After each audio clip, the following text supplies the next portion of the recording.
My people, this one na good news. Court don't give Nnamdi Kanu keys to his freedom. I go want make you just pay attention. Listen carefully everything wey dey go on right now, because it is very very important for all Biafras to dey at alert of wetin dey go on, so that mistake no go happen. So this video is very very important to all Biafras. So share this video to everyone on every social media platform right now, so that you no go forget. Share it, and don't forget to click the subscribe button for more updates. Once you see that light is coming from the body language of the court and the judiciary, you go know say true freedom don dey come. So pay attention, listen to wetin dey go on, and share this video. This video is very very important. Share this video to everyone, so that everyone go drop their own thoughts, wetin they think at the comment section. Because sometimes when we give our own opinion at the comment section, it also help.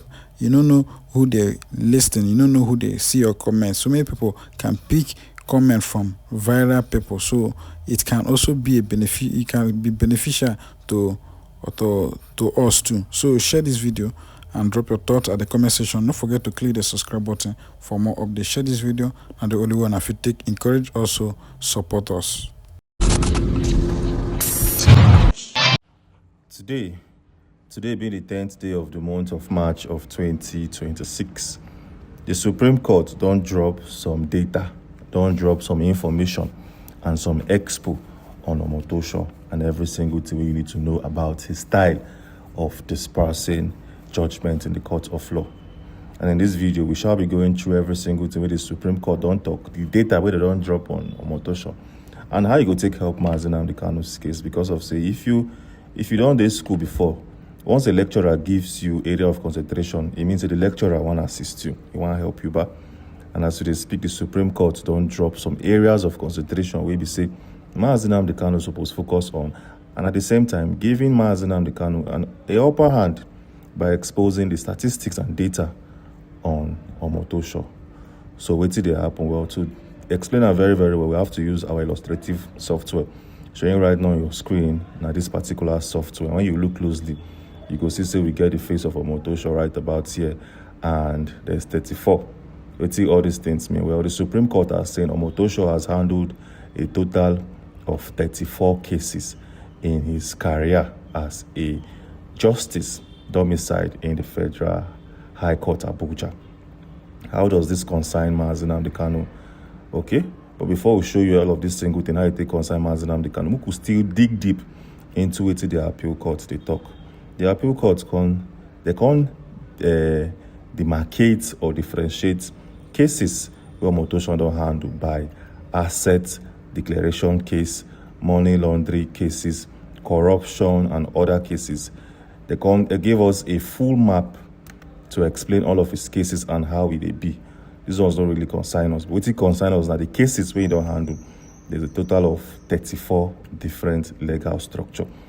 Out of that 34, Omotosho has handled about 5 big cases. He has handled the case of Nnamdi Kanu. He don't handle some big cases where they for the we come from the desk of the EFCC, and he don't handle some political cases like the APGA, as you can see right now on your screen, and also Rivers State political crisis. Now we see the appeal court they talk. They don't classify. They don't show us the number of cases where this man don't handle. They don't give us statistics on the map page, and also they don't give us the 5 big cases where Omotosho don't deal with. Okay, let's continue and see what we can find, because in every nonsense there's a sense. Okay, as you can clearly see right now on your screen, this is a new pictorial breakdown of Omotosho's cases where I don't show you already, but this one self no still mean anything.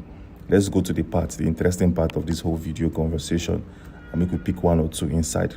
Out of all the cases where Omotosho don't carry, out of these 34 cases where Omotosho don't handle, okay, 3 don't reach the appeal court. 3 cases don't reach the appeal court.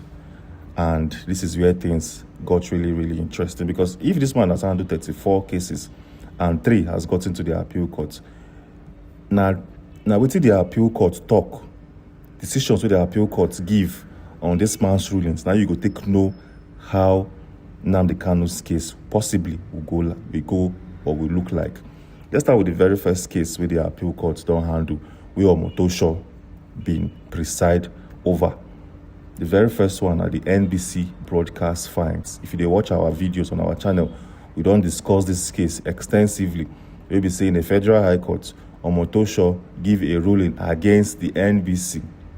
When the NBC look the judgment, they can say no, which Omotosho give no make sense. So we have to carry and enter the appeal court. May the appeal court look into them. And when the case reach the appeal court can say, okay, we have to pause the judgment we Omotosho give. We pause am because wetin in talk, it no really make sense. Okay, so the very first case we Justice James Omotosho don handle was paused by the appeal court. That one na number one. Wetin be number two? The second case we don handle na the one between the PDP leadership dispute. Okay, it says some PDP factions rulings delivered by Omotosho were challenged on appeal. Okay, and the Court of Appeal temporarily stayed part of the judgment. That is to say, the Court of Appeal temporarily maintained some of the judgment, but most of them were halted. That is, it was partially halted. So the second case Omotosho don handle we enter the appeal court was partially halted, and the first one, like I've showed you before, was halted in full because of say the appeal court believes Omotosho did not give a precise and direct judgment. Are you guys following? If you pay attention to this video, please do well to like the video because I will tell you how all of this things concern Mazi. This is coming from the Supreme Court, giving details and information on Omotosho's career. What will be the third case? The third case are other EFCC or corruption cases. As we speak, most of the cases where they don't carry enter the appeal court never give a judgment yet. The trial is still ongoing and is still pending. So out of 3 cases, 2 halted, 1 still ongoing, and Nnamdi Kanu's case will be the 4th one. Are you guys following? So this is a full breakdown of every single thing you need to know. So 3 cases are ongoing, where Omotosho handle. 2 were halted. If this is an examination, Omotosho don't fail now. He failed in the appeal court proceedings. He failed because at 3 cases you handle with the appeal court. Out of 3, 2 has been halted. That one I failed now. That one I better fail. Now, this is where things is getting exciting. Out of those 3 cases where Omotosho handle, okay, the Supreme Court can explain why, the reasons behind the halting of cases where Omotosho handle. The first one are pending appeal, appellate review. So most cases that were halted are because of say it's still pending and the appellate court still they handle them. The second case is legal questions raised about jurisdiction. So appellants sometimes argue that the trial court lacked jurisdiction or acted outside its legal authority. Now they pay attention, but okay, some PDP factions challenge Omotosho's authority to decide intra-party leadership issues. So the second reason we'll get now say the Federal High Court lacked the legal authority, which was spearheaded by Omotosho. We are still proceeding. The third now procedural or technical grounds now lead to the one we be say Omotosho's proceedings was halted. They say it is a procedural flaws such as improper service of court papers, insufficient notice of affected parties, mistakes in court documentation, and the whole thing went on. And no one bore you with all of the informations within. And the fourth one are constitutional rights challenges. And one of the reasons why the appeal court always bounce back cases where Omotosho don't handle. Now, we also have number 5. I'm not going to bore you with all the informations we did for number 5. We also have this one. You can pause the video to read up and fully understand. Now, how does all of these things concern Mazi Nnamdi Kanu? Like I said, if you did school and your lecturer can't break down a particular subject for you before examination starts, it simply means one of 2 things. The lecturer, they give you expo, or they give you area of concentration. If you don't go school before, like a university before, you can fully attest to what I'm saying. If a lecturer, they give you vital pieces of information a day before your exam or weeks before your exam, it means in the trial and help you. This is what is currently happening right about here in the courts, in this particular proceedings or documents coming from the Supreme Court. They don't tell Mazi Nnamdi Kanu about Omotosho's cases. He don't handle, like I said, over 34 cases. Out of 34, now 3 enter the appeal court. Out of the 3 we enter appeal court, 2 from the 3 were halted by the appeal court. What does this mean? Well, it means that Nnamdi Kanu needs to study every single thing from Omotosho's case. All 34 cases, he needs to study them exclusively. Make you understand why some of them got to the appeal stage, why others just take the judgments where they come from the court of law. We have to do our quick research to understand Omotosho's style of judgment. So see wetin Nnamdi Kanu fit pick from wetin the Supreme Court don't drop, how he can use it in his case and how he can win in the future. So the very first key point or information we Nnamdi Kanu supposed to take from this whole revelation, I say appeals can temporarily halt enforcement.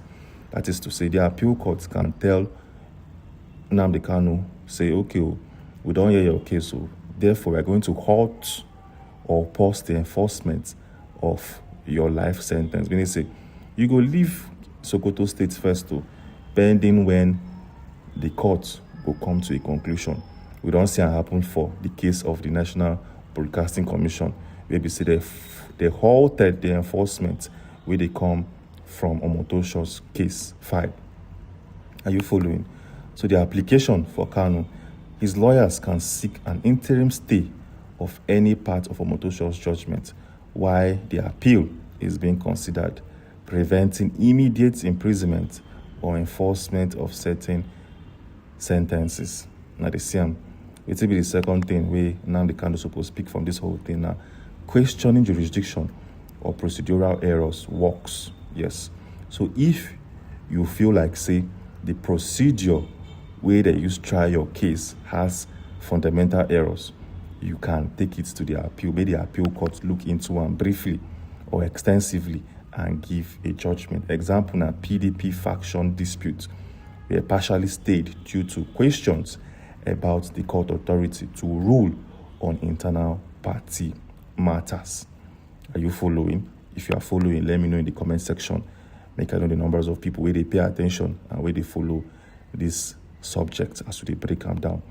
The next application for Kanu. How does this affect Kanu 100%? Well, it's simple. If his lawyers can show issues with jurisdiction, illegal rendition, or improper procedures, the courts of appeal might pause or review the Federal High Court's decisions. This one is straight to the point and easy for everybody to fully understand. The next, now highlight constitutional and human rights concerns. This one is a very big one because this one speaks directly to the case of Mazi Nnamdi Kanu. What are the lessons that Nnamdi Kanu must learn? Appeals are often paused when constitutional rights or fair hearing rights are at risk. Example are alleged violations of Section 36, which is fair hearing or improper application of law, led to temporary halt in other Omotosho's cases. Application for Kanu, how does this affect Kanu directly? His team can emphasize right violation in the appeal, increasing the chance of a stay or favorable reconsideration. Now the follow-up, what will be the fourth way where this whole thing will take help Mazi Nnamdi Kanu? There's a high profile or sensitive cases receive extra attention. I don't want to go deep into this one, but it's very straight to the point. As per saying Nnamdi Kanu is a high profile individual, his case will receive extra attention, as you can see right here on your screen. Nnamdi Kanu can use these particular things to his advantage because the appeal court would want to be respectful to his fundamental human rights, because the whole wide world will be paying attention. Because of saying a high profile individual, the whole wide world they watch, and I go make him say the appeal court will take their time, evaluate the whole thing. What will be the lessons we go learn here? The appellate court is conscious in high profile cases to avoid irreversible consequences. Example na the NBC fines and PDP dispute. They were sensitive enough that the Court of Appeal acted quickly to halt enforcement, and the whole article went on and on. Application for Kanu. The political and international attention on his case may encourage the Court of Appeal, okay, to do it. Let's try to remove all of these things and see the full detailing on this document.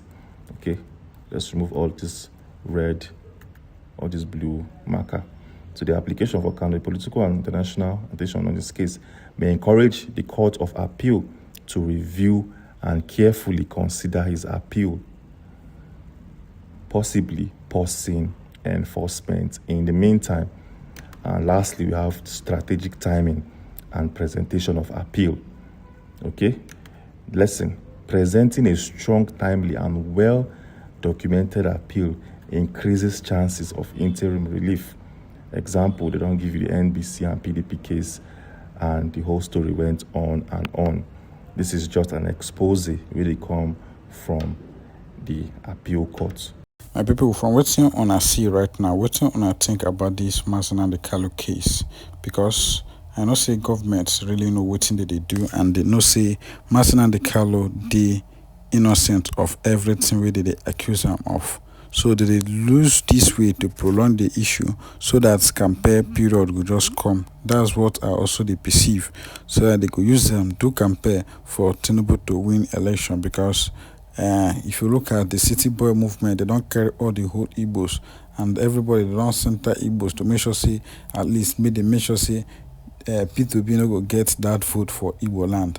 And now Nnamdi Kanu in another weapon again to make sure say again, if people no buy the idea of Obi Kubana chief priest, others billionaires, then they go fit buy the idea of Nnamdi Kanu. Once we release Nnamdi Kanu, make una vote for us, or make una vote for us before they go release Nnamdi Kanu. So now wetin I dey perceive how they won't just play this game. So wetin I think about this whole matter, because I know say Nnamdi Kanu case dey political. I talk last time say this Nnamdi Kanu case they won't use am wrong campaign. This Nnamdi Kanu, even why okay, if not just imagine say they say death sentence, they know say every eye go just stumble. So they have to say life sentence so that Tinubu could just use them as presidential pardon or those things to even come in. But Nnamdi Kanu appealing and moving forward like this, I know say the judiciary know say, in fact, in the touch am and well, I'm not going to just talk much. I got alone. I'm not going to just talk. Drop your thoughts at the comment section. Don't forget to click the subscribe button for more updates.